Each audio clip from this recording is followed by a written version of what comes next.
Hello viewers, welcome back to கிரிப்டின்ஸ். Hello பிரின், எப்படி இருக்க? ஹாய் விஜய், நீ எப்படி இருக்க? நல்லா இருக்கேன். ஓகே, ரொம்ப இக்கட்டான சூழ்நிலையில் நம்ம ஒரு வீடியோ எடுக்க வந்திருக்கிறோம். ரொம்ப ஒரு பேச வேண்டிய டாபிக், பேச வேண்டிய டைமு. ஸோ அதை பற்றி தான் பேச போகிறோம். என்னோட ஜெஸ்டியை பார்த்து நீங்கள் கெஸ்ட் பண்ணியிருக்கீங்க எதை பற்றி பேச போகிறோன்ட்டு. இந்த வீடியோவில் நம்ம எதை பற்றி டிஸ்கஸ் பண்ண போகிறோம்னா Praveen, so India versus Zimbabwe preview super 8ல் முக்கியமான மேட்ச்சு, முக்கியமான கிளாஷு. ஆப்வியஸ்லி நாளைக்கு நடக்கிற 2 மேட்சுமே ரொம்ப முக்கியமான மேட்ச்சு. நம்மளுக்கு இது ரொம்ப ரொம்ப ரொம்ப ரொம்ப முக்கியமான மேட்ச்சு. இந்த மேட்சை பொறுத்து தான் நம்ம அடுத்த கட்டத்துக்கு போவோமா இல்லையான்றதான் டிஸ்கஸ் பண்ண போகிறோம். ஸோ இந்த வீடியோ நம்ம பிரேக் டவுன் பண்ணி நம்ம பார்க்கலாம். ஃபர்ஸ்ட்டாக லாஸ்ட் மேட்ச்சில் என்னென்ன தப்புலாம் பண்ணாங்க டீம் இந்தியா, அதை டிஸ்கஸ் பண்ணலாம். ஏன் மேட்சை கோட் அவுட்டாங்க, அந்த மாதிரி ஒரு பவுன்ஸ் நல்லா இருக்கிற ஒரு விக்கெட்டில், ஒரு நல்ல பேட்டிங் அசிஸ்டண்டான விக்கெட்டில் ஏன் நம்ம பேட்ஸ்மேன் ஃப்ளாப் ஆனாங்கன்றதை டிஸ்கஸ் பண்ணலாம்.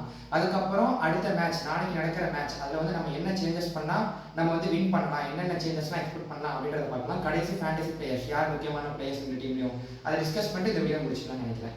So let's start with last மேட்ச்சில் இருக்கிற ட்ராபேக்ஸ் ஆர் சின்ன சின்ன தப்புகளால் பெரிய தப்புலாம் என்னன்னு தெரியல.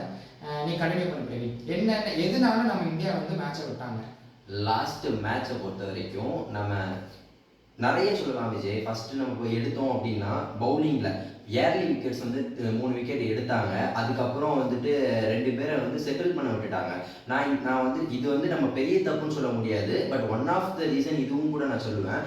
ரோஹித் சர்மா பும்ராவை யூஸ் பண்ண விதம், பவர் பிளேயில் 1, மிடில் 1, டெத்தில் 2 யூஸ் பண்ணுவார். ஆனால் நம்ம ஸ்கையை பார்த்தோம் அப்படின்னா முன்னாடி கூட அதை யூஸ் பண்ணாரு. பட் இப்போ ரீசெண்ட் டேஸில் பார்த்தோம்னா பவர் பிளேயில் 2, டெத்தில் 2 கொடுத்துட்றாரு. வருண் சக்கரவர்த்தியை ரொம்ப டிபெண்ட் பண்ணி இருக்கோமோ அப்படின்னு எனக்கு தோணுது. வருண் சக்கரவர்த்தி அடி வாங்கினாரு அப்படின்னா அன்னைக்கு டே இந்தியாவுக்கு ரொம்ப மோசமாக போயிருது. இது வரைக்கும் வேர்ல்ட் கப்பில் வருண் சக்கரவர்த்தி அடியே வாங்கல, பிலோ 6ல் தான் இருந்தார் எக்கனாமியில். நிறைய மேட்ச் அவர் 4 ஓவர் போட்டால் கம்ப்ளீட்டே பண்ணல, 3 ஓவர்லேயே பர்ஃபெக்டாக போட்டு போயிட்டாரு. பட் இங்கே வருண் சக்கரவர்த்தி மிடில் ஓவரில் அடி வாங்கினதுனால ஏதோ ஒரு இதில் பும்ராவை கொண்டு வந்திருக்கலாமோ, ஒரு ஓவர் அங்கே கொடுத்து மில்லர் விக்கெட்டோ இல்லை பிரெவிஸ் விக்கெட்டோ கொஞ்சம் ஏர்லியாகவே விழுந்திருந்தா மேட்ச் கொஞ்சம் வேற மாதிரி ஆயிருந்திருக்கலாம், கொஞ்சம் ப்ரெஷர் வந்திருக்கலாம். ஃப்ரீ ஃப்ளோவாக ஆட விட்டாங்க. 15 ஓவர் வரைக்குமே 150 ரன், 15 ஓவரில் 150 ரன் அடிச்சாங்க. கடைசியில் பும்ரா நல்ல போலிங் போட்டார். லாஸ்ட் 5 ஓவரில் பார்த்தோம்னா வெறும் 30 ரன் தான். அதுலேயும் லாஸ்ட் ஓவரில் பார்த்தோம் அப்படின்னா ஹர்திக் பாண்டியா 2 6 ஒரு 4 கொடுத்து அப்படிதான் ரன் வந்துச்சோ தவிர பும்ரா சூப்பராக போட்டார். பும்ராவை கொஞ்சம் வேற மாதிரி யூஸ் பண்ணி இருந்திருக்கலாம் அந்த மேட்ச்சில். அது போக பார்த்தோம் அப்படின்னா நம்ம பேட்டிங்கை பற்றி நம்ம கண்டிப்பாக பேசியே ஆகணும் விஜய். எப்படி சொல்கிறது, அபிஷேக் சர்மா தாறுமாறாக விளாண்டுட்டு இருந்தார். நமக்கு இந்தியாவுக்கு பெருசாக எந்த இதுவுமே தெரியல. அவரோட ஃபெயிலியர் இப்போ ரொம்ப அஃபெக்ட் பண்ணுதோ அப்படின்னு எனக்கு தோணுது. அவரை சுற்றி தான் எல்லாருமே விளாண்டுட்டு இருந்தாங்க. இப்போ அவர் எக்ஸ்போஸ் ஆன உடனே இந்தியா ரொம்ப கஷ்டப்படுறாங்க விஜய். அதை பற்றி நீ என்ன நினைக்கிற? நீங்கள் சொன்னதில் நல்ல பாயிண்ட் என்னன்னா, every speaking about batting. So பேட்டிங்கான ஃப்ளாப் பற்றி தான் பேசிட்டு இருந்தாங்க. நீங்கள் ரொம்ப சூப்பரான பாயிண்ட் சொன்னால் பவுலிங் ரொட்டேஷன் பற்றி நீங்கள் சொன்னதா ரொம்ப நோட் பண்ண வேண்டிய ஒரு விஷயம். அந்த பவுலர்ஸ் ரொட்டேஷன் நல்லா இல்லை. ஏன்னா ஏர்லி விக்கெட்ஸ் எடுத்தாங்க, ஃபர்ஸ்ட் 2-3 விக்கெட் டக்குன்னு எடுத்தாங்க. அந்த ஒரு இடத்துல செட்டில் ஆக விட்டுட்டாங்களோ, அந்த இடத்துல ஏதாச்சும் ஒரு பண்ணியிருக்கலாமோ, ஒரு வேளை பும்ரா எடுத்துகிட்டு வந்துட்டோம், இல்லை ஒரு பார்ட் டைமுக்கு கொடுத்தோம், ஏதாச்சும் ஒரு விக்கெட் எடுத்து கொடுக்கலாமோ சூர்யா அப்படின்றது தோணுது. பேட்டிங் பற்றி கண்டிப்பாக பேசி ஆகணும். புவர் பேட்டிங், அது ஃபார்ம் அவுட்டா இல்லை அப்படின்னா நீ கேட்ட ஏன் அப்படின்ட்டு. நீ அபிஷேக் சர்மாவோட நம்ம பேட்டிங் எடுத்து பார்த்தோம் அப்படின்னா ஃபர்ஸ்ட் பால் ஹிட் பண்ணுற ஒரு பிளேயர், ஃபர்ஸ்ட் பால் ஒரு பயமே இல்லாத ஒரு பிளேயர்ன்ற சொல்லலாம். ஆனால் நீ அந்த மேட்ச் எடுத்து பார்த்தோம் அப்படின்னா ரொம்ப பயந்தாரு, ஸ்ட்ரோக் மேக் பண்ணாரு, ஒரு டாட் பால் ஆடினாரு, ப்ரெஷர் பில்ட் ஆச்சு. ஸோ அப்படிங்கிறதுல அவருக்கு அது செட் ஆகலை. எனக்கு தெரிஞ்ச அது ஃப்ரீ ஃப்ளோலாம் ஆடணும், என்ன வந்தாலும் பார்த்துக்கலாம் அப்படின்ற மாதிரி ஆடணும். முக்கியமாக பேட்டிங் நான் பேசும்போது கண்டிப்பாக திலக் வர்மாவோட ஃபார்ம் நம்மளுக்கு ரொம்ப மெயின். எல்லாரும் ஒரு மேட்ச் ஃப்ளாப் ஆனோன்னே எல்லாரும் போட்டு நம்ம பேட்ஸ்மேன்ஸ் அடிக்கிறாங்க. இன்னும் பவர் இருக்குது, இன்னும் ஜெயிக்கலாம், இன்னும் நமக்கு ஃபைனல் ஜெயிக்கிற வாய்ப்பு இருக்குது. திலக் வர்மாவோட ஃபார்ம் நம்ம எவ்வளோ இம்பார்ட்டன்ட் அபிஷேக் ஃபார்மோ அவ்வளோ இம்பார்ட்டன்ட் திலக் வர்மாவோட ஃபார்மோ. அந்த ஆங்கர் ரோல் ப்ளே பண்ணுறது யாருமே கிடையாது. Sky can do it. But ஆனால் அதை விட முக்கியமான ஒரு பிளேயர் திலக் வர்மா. அவரும் ஃபார்முக்கு வந்தார் அப்படின்னா கண்டிப்பாக நெக்ஸ்ட் மேட்ச் ஜெயிக்கலாம் அப்படின்றது என்னோட. இன்னொரு விஷயம் நான் ஆட் பண்ணுற விஷயம், பார்ட் டைம். நீ பார்ட் டைமர் பற்றி பேசின. இந்தியா பார்ட் டைமருக்கு அகேன்ஸ்டாக நிறைய விக்கெட் லூஸ் பண்ணியிருக்காங்க பவர் பிளேலே. பார்ட் டைமருங்கிறத தாண்டி ரைட் ஹேண்ட் ஆஃப் ஸ்பின்னரை பற்றி நம்ம கண்டிப்பாக பேசியே ஆகணும். நிறைய விக்கெட் லூஸ் பண்ணுறாங்க. அன்னைக்கு கூட மார்க்கரம் வந்து ஃபர்ஸ்ட் ஓவர் போடுறாரு. அவ்வளோ தைரியமாக மார்க்கரம் ஃபர்ஸ்ட் ஓவர் போடுறாருன்னா நம்ம வந்து அந்த இடத்துல யோசிச்சு கண்டிப்பாக இத்தனை நாள் வந்து மார்க்கோ யான்சன் போட்டுட்டு இருந்த இடத்துல மார்க்கரம் வந்து ஃபர்ஸ்ட் ஓவர் எடுத்து விக்கெட் எடுக்கிறாரு. அந்த ட்ராப் வந்து அபிஷேக் சர்மாக்கு. ஆனால் அன்னைக்கு மாட்டினது வந்து இஷான் கிஷன். கண்டிப்பாக வந்து ஆஃப் ஸ்பின்னரை வந்து அடிக்கிற மாதிரி ஒரு ரைட் ஹேண்டர் நமக்கு கண்டிப்பாக வேணும். இவங்க வந்து டாப் ஆர்டர் ஃபுல்லாமே வந்து லெஃப்ட் ஹெவியாக இருக்கிறதுனால எல்லாருமே வந்துட்டு ஆஃப் ஸ்பின்னரை தூக்கி 6 ஓவரில் கண்டிப்பாக 2-3 ஓவர் போட்டுட்டு போயிட்டே இருக்காங்க. கண்டிப்பாக வந்துட்டு ஒரு ரைட் ஹேண்டர் நமக்கு நெக்ஸ்ட் மேட்ச்சில் வேணும் டாப் ஆர்டரில். அதை பற்றி நீ என்ன நினைக்கிறது? இதை பற்றி பேசும்போது நம்ம வந்து நெக்ஸ்ட் ஸ்டெப்புக்கு மூவ் ஆகிடலாம். அடுத்த மேட்ச் ப்ரிவ்யூ, அதாவது நாளைக்கு நடக்கிற மேட்ச் நம்ம சேப்பாக்கில் நடக்குது. இந்தியா வந்து ரீஜனரேஷனுக்கு அப்புறம் முதல்ல சேப்பாக்கில் ஆடுறாங்க. நம்ம வந்து நீங்கள் வியூஸ் நிறைய பேர் பார்க்கலன்னா நான் வந்து மேலே கால் கொடுக்குறோம். நாங்கள் எல்லோரும் வந்து மேட்ச்சுக்கு வந்து லைவாக போயிருந்தோம் சேப்பாக்கில் மேட்ச்சுக்கு. ஸோ அந்த வீடியோ நீங்கள் பார்க்கலன்னா பார்த்துக்கோங்க. நாங்கள் போய் பார்த்ததில் என்ன தெரிஞ்சிச்சு அப்படின்னா டேர்ன் சுத்தமாக இல்லை. நம்ம இப்போவுமே ரெக்கார்ட் எடுத்து பார்க்கும்போது லீஸ்ட்டாக டேர்ன் ஆகிருக்க கிரவுண்டு இந்த T20 வேர்ல்ட் கப் வெனியூஸ்லேயே லீஸ்ட்டாக டேர்ன் ஆகிருக்க கிரவுண்டுன்னு பார்க்கும்போது நம்ம சேப்பாக்கில் தான். ஸோ இது வந்து ஒரு ட்ரெடிஷ்னல் சேப்பாக் பிச் மாதிரி நம்மளுக்கு தெரியல. 2 பிளாக் சாயில் இருக்குது, ஒரு ரெட் சாயில் இருக்குது. அப்படியே ஒரு சின்ன வான்கடையை பார்த்த மாதிரி இருக்குது. 2 பிச்சை பார்க்கும்போது சின்ன ஒரு அரஞ்சட்டியை பார்த்த மாதிரி இருக்குது. பேட்டிங் ஃபேவராக இருக்கும். நல்ல ஒரு சீம் இருக்குது, நல்ல ஒரு ஃபாஸ்ட் பவுலிங்க்கு அசிஸ்ட் ஆகிற மாதிரி தெரியுது. ஜிம்பாப்வே எடுத்து பார்த்துட்டோம்னா இந்த ஒரு வேர்ல்ட் கப்பில் பார்த்தோன்னா ரொம்ப சூப்பராக பெர்ஃபார்ம் பண்ணிட்டு இருந்தாங்க. எஸ்பெஷலி வித் பால் அவங்களோட ப்ளீசிங் முசாரா பண்ணியிருக்கட்டும் ரொம்ப சூப்பராக பண்ணார். ஆனால் அது வந்து ஸ்ரீலங்காவில், இந்தியாவில் எப்படி பெர்ஃபார்ம் பண்ண போகிறான்னு தெரில. ஆனால் எனக்கு தெரிஞ்ச ஒரு நல்ல ஒரு பிளேயர். கண்டிப்பாக பவர் பிளேயில் 2 ஓவர் போடுவாங்க. அவரை கொஞ்சம் பார்த்து ஆடணும்.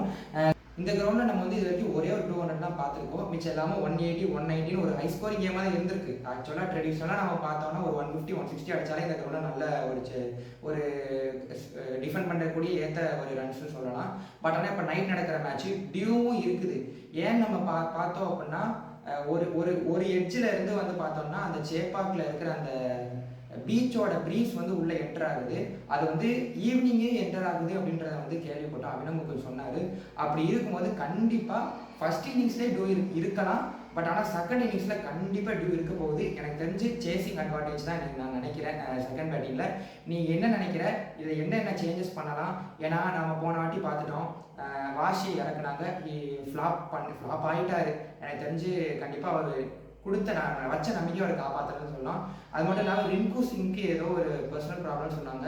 அவங்க யாரும் சேஞ்ச் பண்ணுவாங்களா? அதுக்கப்புறம் ஃபாஸ்ட் பவுலிங்கில் அர்ஷதீப்க்கு பதிலாக சிராஜை நீ கொண்டு வருவியா, இல்லை வேறு என்னென்ன சேஞ்சஸ் யூஸ் பண்ணலாம்? அண்ட் பேட்டிங் ஆர்டர் நீ மாற்றுவியா? ஏன்னா போன மேட்ச்சில் வாஷிங்டனை கொண்டு வந்தாங்க ஒரு நம்பர் 5ல ஹர்திக் பாண்டியாவுக்கு பதிலாக. அது நம்மளுக்கு கிளிக் ஆகலை. என்னென்ன சேஞ்ச் பண்ணுவாங்க, எதை கொண்டு வந்தால் இந்தியாவுக்கு நாளைக்கு ஜெயிக்கலாம் அப்படின்றத சொல்லு. அது மட்டும் இல்லாமல் நீங்கள் ஜெயிச்சா மட்டும் போதாது, சூப்பராக ஜெயிக்கணும். நம்ம வந்து ஒரு 70 ரன் 80 ரன் இல்லை ஒரு 100 ரன் ஜஸ்ட்டில் ஜெயிச்சா தான் நம்ம வந்து ரன் ரேட்டை வந்து மேலே ஏற்ற முடியும். இல்லை அப்படின்னா சேஸ் பண்ணுறோம் அப்படின்னா ரொம்ப ஒரு 10 ஓவர் 15 ஓவர் அதுக்குள்ளே நம்ம முடிச்சாதான் நம்ம வந்து நல்ல ஒரு ரன் ரேட் கொண்டு வர முடியும். நீ என்ன நினைக்கிறது? நீ சொன்ன விஜய் ஹை ஸ்கோரிங் வென்யூ அப்படிங்கிற மாதிரி சொன்னேன். கண்டிப்பாக நியூசிலாந்து வந்து 2 மேட்ச் சேப்பாக்கில் ஆடலாங்கன்னு நினைக்கிறேன். 2 மேட்ச் சேசிங் நினைக்கிறேன். வேற மாதிரி சேஸ் பண்ணிட்டு போயிட்டாங்க. அதில் ஒரு மேட்ச் ரொம்ப ஈஸியாக சேஸ் பண்ணாங்க. ஒரு மேட்ச்லலாம் பார்த்தோம் அப்படின்னா நோ லாஸ்ட்லாம் சேஸ் பண்ணிட்டு போனாங்க. ஸோ வந்துட்டு இந்த பிச்சு வந்து கண்டிப்பாக பேட்டிங் ஃப்ரெண்ட்லியாக இருக்க போது நமக்கு தெரிஞ்சது தான். நம்ம ஆல்ரெடி பார்த்தோம், நல்லா பவுன்ஸ் இருந்துச்சு. இதில் நீ வந்து இன்னொரு பாயிண்ட் சொன்ன, வாஷியை பற்றி ஒரு பாயிண்ட் சொன்னேன். எனக்கு புரியவே இல்லை, ஏன் அக்ஷர் வந்து இங்கே ஃபார்மில் இருக்காரு, அக்ஷரை தூக்கிட்டு ஏன் வாஷியை உள்ளே கொண்டு வந்தாங்கன்னு எனக்கு தெரியல. இப்போ எல்லாருமே சொல்லிடுவாங்க லெஃப்ட் ஹேண்டர் நிறைய பேர் இருக்காங்க அந்த சவுத் ஆஃப்ரிக்கா அப்படின்னா. அப்போ நீங்கள் வாஷிக்கு 4 ஓவர் கொடுக்கணும், நீங்கள் வாஷிக்கு 4 ஓவர் கொடுக்கல. அப்படிங்கும்போது ஏன் லெஃப்ட் ஹேண்டர் வந்து லெஃப்ட் ஹேண்ட் பேட்ஸ்மேனுக்கு போட்டு விக்கெட் எடுக்கிறாரு. சிங்கா வந்துட்டு மகாராஜ் தான் விக்கெட் எடுத்தாரு. அவர் லெஃப்ட் ஹேண்டர் தான், லெஃப்ட் ஹேண்ட் பேட்ஸ்மேன் தான். அப்படிங்கும்போது ஒரு ட்ரஸ்ட் வந்து நீங்கள் வைக்கணும் பிளேயர் மேலே. ஒன்னே டீமில் வந்து தூக்கக்கூடாது. டாக்டிக்கல் நீங்கள் சொல்கிறீங்க, டாக்டிக்கல் வந்து அது அட்டை ஃப்ளாப் ஆயிடுச்சு. வேற கண்டிப்பாக வாஷிக்கு பதிலாக அக்ஷர் உள்ளே வர போகிறாரு. நானா என்ன அப்படின்னா ஹர்ஷ்தீப்புக்கு பதிலாக சிராஜ் ஆட வைப்பேன். ஒரு மேட்ச் கண்டிப்பாக வாய்ப்பு கொடுப்பேன். மித்தபடி எந்த சேஞ்சும் இல்லை. ஃபோர்ஸ் சேஞ்ச் ரிங்கு வந்துட்டு இல்லை அப்படின்னா சஞ்சு உள்ளே கொண்டு வருவேன். ஏன்னா அந்த இடத்துல நமக்கு வேறு ஆப்ஷன்ஸும் கிடையாது, வேறு பேட்ஸ்மேன் யார்ட்டு நம்ம இல்லை. அதனால நம்ம வந்து சஞ்சு கண்டிப்பாக ஆட வைக்கணும். நான் என்ன கேட்குறேன்னா சஞ்சு நீ எங்கே ஆட வைப்ப? ஏன்னா நம்ம இப்போ எக்ஸாம்பிளுக்கு ஒரு பாகிஸ்தான் டீமை நம்ம எடுத்து பார்த்தோம் அப்படின்னா டாப் 5 பேட்டர்ஸ் அவங்களுக்கு ஓப்பனிங் பேட்ஸ்மேன். ஒரு ஃபகானா இருக்கட்டும், சாய் மைபா இருக்கட்டும், சல்மான் அலி யாதவ் இருக்கட்டும், பாபர் அசாம் இருக்கட்டும், ஃபக்கர் ஜமானா இருக்கட்டும், 5 பேருமே ஓப்பனிங் பிளேயர்ஸு. ஸோ அதனாலேயே மேபி அவங்க ஷஃப்லாயில் ஆடுறதுனாலேயே அவங்களுக்கு வந்து ஒரு ஃப்ளாப் ஆகுதுன்னு நான் நினைக்கிறேன். ஸோ அதனால இந்தியா எப்படி அவங்களோட பேட்டிங் நினைப்பை கொண்டு போவாங்கன்னு நீ நினைக்கிறேன்? அந்த ஒரு பேட்டிங் அந்த 7 வரைக்கும் பேட் செய்ய நீ கரெக்டாக சொன்ன விஜய். நான் இந்த இடத்துல அபிஷேக் சர்மா கண்டிப்பாக ஓப்பன் பண்ண போகிறாரு. அபிஷேக் சர்மா கூட ஒரு வேளை ரைட் ஹேண்டில் யோசிச்சாங்கன்னா சஞ்சு இல்லை, ஏன்னா இஷான் கிஷனால் 1 டவுன் ஆட முடியும். 1 டவுனில் இஷான் கிஷன் இப்போ வந்துட்டு எல்லாரும் சொல்லிடுவாங்க அவர் இன்ஃபார்ம் பேட்ஸ்மேன், அவர் தான் வந்துட்டு அங்கே ஆடிட்டு இருக்காரு. இன்ஃபார்ம் பேட்ஸ்மேன் வந்துட்டு தூக்க வேண்டாம், நீங்கள் சொல்கிறதுலாம் கரெக்டு தான். ஆனால் அவரால் வந்து 1 டவுன்லேயே ஆட முடியும். அதுக்கப்புறம் பார்த்தோம்னா 2 டவுனில் வந்துட்டு திலக் வர்மா, 3 டவுனில் வந்துட்டு ஸ்கை. நமக்கு ரைட் லெஃப்ட் காம்பினேஷன் கரெக்டாக இருந்துகிட்டே இருக்கும். ஓவராக வந்துட்டு லெஃப்டாகவே நமக்கு தெரியாது. அதுக்கப்புறம் பார்த்தோன்னா ஹர்திக் பாண்டியா வந்து ஒரு ஃப்ளெக்சிபிள் பிளேயர். அவரால் எங்கேனாலும் ஆட முடியும். 1 டவுன் கொடுத்தாலும் ஆடுவார், 2 டவுன் கொடுத்தாலும் ஆடுவார், ஃபினிஷர் கொடுத்தாலும் ஆடுவார். ரிங்கு சிங் ரோலை வந்துட்டு சிவம் துபே தான் பண்ணி ஆகணும். ஆல்ரெடி அவர் வந்து கீழே தான் இறங்கிட்டு இருக்காரு. அவரை வந்துட்டு நம்ம எல்லாரும் தெரியும் ஸ்பின்னை நல்லா ஹிட் பண்ணுவார் அப்படின்னு. ஆனால் வந்துட்டு நம்ம இந்தியன் டீமே வந்து இப்போ நல்லா ஒர்க் பண்ணியிருக்காரு. அப்படிங்கும்போது சிவம் துபே வந்துட்டு ரிங்கு சிங் பிளேஸ்ல ஆடுவார். அதுக்கப்புறம் அக்ஷர் பட்டேல், அதுக்கப்புறம் சிராஜ், வருண் சக்கரவர்த்தி, அதுக்கப்புறம் நம்ம பும்ரா. இதுதான் என்னோட பிளேயிங் லெவல். நானும் உங்க கூட தான் போகிறேன். ஏன்னா நம்ம வேறு ரிசோர்ஸ் நம்மகிட்ட நிறைய இல்லை. ஏன்னா பவுலிங்க்கு நிறைய பேக்கப் உள்ள உட்கார வச்சிருக்காங்க. பட் ஆனால் பேட்டிங் அவ்வளோ ரிசோர்ஸ் இல்லை.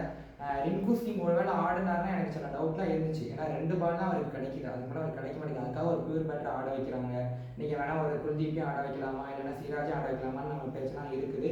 ஸோ அதெல்லாம் நம்ம இதில் பற்றி பேச வேண்டாம். நம்ம வந்து அடுத்த ஒரு அதுக்காண்டி செப்பரேட் ஒரு வீடியோ நம்ம வந்து மேக் பண்ணுவோம் செப்பரேட்டாக. நான் வந்து உன்னோட லெவல்லே தான் அக்ரி பண்ணுறேன்.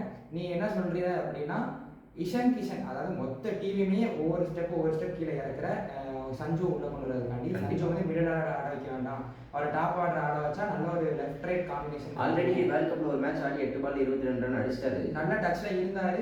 அந்த விக்கெட்டான பாலுமே நல்ல ஒரு பால் தான். அவர் ஒரு ஃபுல் ஃப்ளோல அடிச்சிருந்தாருன்னா கண்டிப்பா அவரால் பவுண்டரி கிளியர் பண்ணிக்க முடியும். அந்த ஃபுல் ஃப்ளோல இல்லை, அந்த செக்கிங் த ஷாட்னு சொல்லுவாங்க. ஸோ அந்த மாதிரி ஆடினால எனக்கு அவுட் ஆனா நினைச்சாரு. நல்ல அவர் வந்து ஃபார்ம் அவுட்லாம் இல்லை, அவருக்கு இன்னும் ஒரு ரஸ்டினஸ்ல இருக்காரு. சேப்பாக ஒரு முக்கியமான கிரவுண்டு, அவரோட ஹோம் கிரவுண்டாக இருக்கிற போது இந்த சீசன் கண்டிப்பாக அவருக்கு மேசிவ் சப்போர்ட் இருக்கும். நல்லா ஆடினாலும் எல்லாருக்கும் சந்தோஷம். ஓகே விஜய், நம்ம வந்து வீடியோவோட எண்டுக்கு வந்துட்டோம். லாஸ்ட் 2 செக்மெண்ட் இந்தியாவுக்கு யார் வந்து த்ரெட்டாக இருப்பா? நான் ஆரம்பத்திலே சொன்னதான் தெரியும். அதாவது ப்ளீசிங் சார் பண்ணி தான் எனக்கு தெரிஞ்சு ஒரு நல்ல டால் பவுலர், லென்த்து ரொம்ப சூப்பராக அடிக்காரு, நல்ல பவுன்ஸ் கிடைக்குது அவருக்கு. ஏன்னா ஹைட்டில் அந்த ஹைட்லேருந்து அவர் போடும்போது நல்லா ஒரு பவுன்ஸ் கிடைக்கும். அது மட்டும் இல்லாமல் ரெட் சைடில் ஆடினாங்கன்னா கண்டிப்பாக பவுன்ஸ் கிடைக்கும். எனக்கு தெரிஞ்சு அவர் தான் அந்த முதல் 2 ஓவர் த்ரெட்டாக இருப்பார். அவரை எப்படி அபிஷேக் சர்மா அப்ரோச் பண்ண போகிறாருன்றது தான் ரொம்ப ஒரு மெயினாக எனக்கு தெரிஞ்சு அவர் தான் த்ரெட்டு. சிக்கந்தர் ரஜா வருவார், நல்ல ஸ்பின்னர். பட் ஆனால் அவரை டேக் ஆன் பண்ணுறதுக்கு நம்மள்ட்ட ஆள் இருக்காங்க. சூரியகுமார் இல்லை வந்தார் அப்படின்னா கண்டிப்பாக அவங்க ட்ரிட் பண்ணுவாங்க. எனக்கு வந்து மேஜர் த்ரெட் பவுலிங்லன்னு நான் பார்க்கும்போது ப்ளீசிங் சார் பண்ணி தான். பேட்டிங்கில் பார்க்கும்போது பெனட் ரொம்ப சூப்பராக ஆடிட்டு இருக்காரு. என்னதான் கொஞ்சம் ஸ்லோ சீக்ரெட் ஆனாலும் அங்கே அது செட் ஆச்சு. பட் ஆனால் ஃபோர்ஸ் அடிச்சுக்கிட்டே தான் இருந்தார். அவர் 6 அடிக்கல, 6 விக்கெட் இல்லை அப்படின்னாலுமே நல்ல ஒரு 4 அடிச்சுட்டே இருந்தார். அன்பீட்டனாக இருந்தார். போன மேட்ச் தான் அவுட்டே ஆனார். பேட்டிங்னு பார்க்கும்போது எனக்கு தெரிஞ்சு பெனட்னு தோணுது. பவுலிங்கில் பார்க்கும்போது ப்ளீசிங் சார் பண்ணி இந்த 2 பேரும் எப்படி அப்ரோச் பண்ண போகிறாங்களோ அதை பொறுத்து தான் இந்தியாவோட வின்னிங் இருக்கும் அப்படின்றத நினைக்கிறேன். அண்ட் ஒன் லாஸ்ட் செக்மெண்ட், இதோட நம்ம இந்த வீடியோ முடிச்சுக்கலாம். டாஸ் வின் பண்ண டீம் என்ன பண்ணுவாங்க? இந்தியா நல்ல ரன் ரேட்டுக்கு போகணும், ஜெயிச்சா மட்டும் போகாது. நல்ல ரன் ரேட் வேணும், அப்போ தான் நம்ம குவாலிஃபை ஆக முடியும். ஸோ அதனால அதை அச்சீவ் பண்ணுறதுக்கு டீம் இந்தியா என்ன பண்ணணும் டாஸ் ஜெயிச்சாங்கன்னா? இது நீ நார்மலாக என்கிட்ட கேட்டிருந்த அப்படின்னா டாஸ் வின் பண்ணால் பவுலிங்னு சொல்லியிருப்பேன். இப்போ நான் இந்தியாவோட பாயிண்ட்லேருந்து இந்தியாவோட சைட்லேருந்து நான் யோசித்தேன் அப்படின்னா கண்டிப்பாக நானாக இருந்தால் ஃபஸ்ட்டு பேட்டிங் எடுப்பேன். பேட்டிங் எடுத்து ஸ்கோர் போர்டில் வந்து ஒரு நல்ல ப்ரெஷர் கிரியேட் பண்ணேன். எப்படி வெஸ்ட் இண்டீஸ் வந்து ஜிம்பாப்வேக்கு அகேன்ஸ்டாக என்ன பண்ணாங்களோ அதே மாதிரி நான் பண்ணுவேன். கண்டிப்பாக ஒரு 250 ரன்ஸ் அடிச்சிட்டோம் அப்படின்னா ஒரு 80 ரன் மேசிவாக இருக்கும் நமக்கு. கண்டிப்பாக 80 ரன் இல்லை ஜெயிச்சா தான் நம்மளால் வந்துட்டு மைனஸ்லேருந்து ப்ளஸ்ஸே போக முடியும். ப்ளஸ் 0க்கே நம்ம அப்போ தான் வருவோம். இல்லை ஒரு வேளை நம்ம ஃபஸ்ட்டு பவுலிங் போட்டோம், நம்ம சேஸ் பண்ணுறோம் அப்படின்னா நம்ம வந்து எவ்வளோ ரன்னாக இருந்தாலும் 9 ஓவருக்குள்ளே அடிக்கணும். 8.3 சம்திங் நினைக்கிறேன். அந்த ஓவருக்குள்ளே நம்ம அடித்தாதான் நம்ம வந்துட்டு ப்ளஸ் 0க்கே வருவோம். ஸோ வந்துட்டு இந்தியாவுக்கு ஒரு பெரிய வின் தேவை. ஸோ வந்துட்டு இந்தியாவோட பாயிண்ட் ஆஃப் வியூவிலேருந்து நானாக இந்த டாஸ் வின் பண்ணேன் அப்படின்னா பேட்டிங் எடுத்துகிட்டு ஒரு பெரிய ஸ்கோர் வந்து ஸ்கோர் கார்டில் போட்டுட்டு ஜிம்பாப்வே வந்து ஒரு ப்ரெஷர் கிரியேட் பண்ணி ஒரு 120 130 ஆல் அவுட் பண்ணால் தான் நம்ம வந்துட்டு ஒரு நல்ல ரன் ரேட் போக முடியும். எஸ், ஆமாம், நீ சொன்னது ரொம்ப கரெக்டு. ஏன்னா மதியம் நடக்கிற மேட்ச்சில் ஒருவேளை சவுத் ஆஃப்ரிக்கா ஜெயிச்சிட்டாங்க அப்படின்னா நமக்கு 100 வந்து பெருசாக இருக்காது, ஜெயிச்சா போதும், அடுத்து கடைசி டிசைடர் தான், யார் ஜெயிக்கிறாங்களோ உள்ள போயிடுவாங்கன்றது மாதிரி வந்துடும். அப்படி வெஸ்ட் இண்டீஸ் ஜெயிச்சிட்டாங்க அப்படின்னா நீ சொல்கிறது கண்டிப்பாக நடந்தே ஆகணும். ஸோ இந்தியாவுக்கு ஒரு கூடுதல் ப்ரெஷர் தான், அவங்க மதிய மேட்ச்சும் நோட் பண்ணணும், என்ன ரிசல்ட் வருது அப்படின்றத நோட் பண்ணி தான் இவங்க ஆடணும். என்ன நடக்குன்றதை பார்க்கலாம். யூஎஸ் நீங்கள் என்ன நினைக்கிறீங்க அப்படின்றத கீழே கமெண்ட் பண்ணுங்கள். ஸோ டீம் இந்தியா இந்த அப்ரோச்சில் போகிறாங்க, இந்த அப்ரோச் கரெக்டு தானா, இல்லை இது இன்னும் அவங்களுக்கு ஃப்ளாப் ஆகுமா, அபிஷேக் சர்மா ஆடணுமா ஆடக்கூடாதா, இல்லை அவர் எப்படி ஆடணும், நாளைக்கு என்ன நடக்க போகுது, யார் வந்து நம்மளுக்கு உங்களை பொறுத்த வரைக்கும் நல்லா போடுவா, இல்லை யார் மேன் ஆஃப் த மேட்ச் வாங்குவா, இந்தியா வந்து ஃபைனல் அடி போவாங்களா, இல்லை அடுத்த ஸ்டேஜ் போவாங்களா அப்படின்றத நீங்கள் வந்து கீழே கமெண்ட் பண்ணுங்கள். நானும் பிரவீனும் உங்களை அடுத்த ரிவ்யூ ஷோட உங்களை சந்திக்கிறோம். Until times bye from me Vijay and Praveen. Bye.